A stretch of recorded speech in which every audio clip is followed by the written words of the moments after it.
For today ulam is crab. Nakabili ako ng crab kaya lulutuin ko na ito ngayon kasi parating na ang mga amo. Ayaw nila ng nangangamoy. Mabaho daw. At saka ready ng ating maraming sibuyas at saka bawang at yung ating butter. Lagyan natin ng siling tinadtad na maanghang para masarap. First, tunawin natin ang butter, saka ilagay ang ating mga pansahog katulad ng sibuyas at saka bawang. Inuna kong nilagay ang ating sibuyas at saka ang tinadtad na siling maanghang.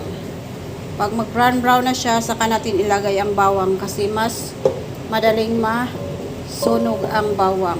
Kayo ba? Ganun din kayo pag naggigisa.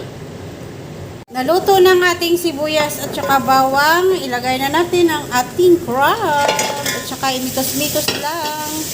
Timplahan, lagyan ng paminta, asin at pampalasa.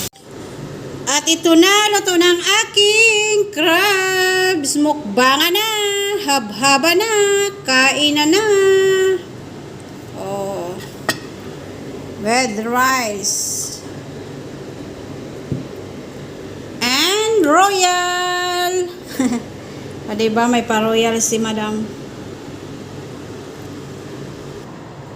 Crabs. Kain, guys. Gamot sa high blood. High blood. High blood pag walang pera.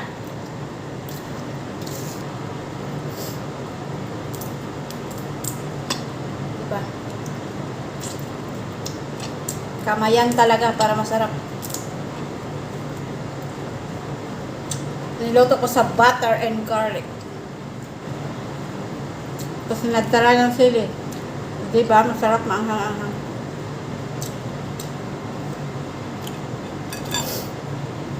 Kain muna ako, guys! Bye-bye! Thank you for watching!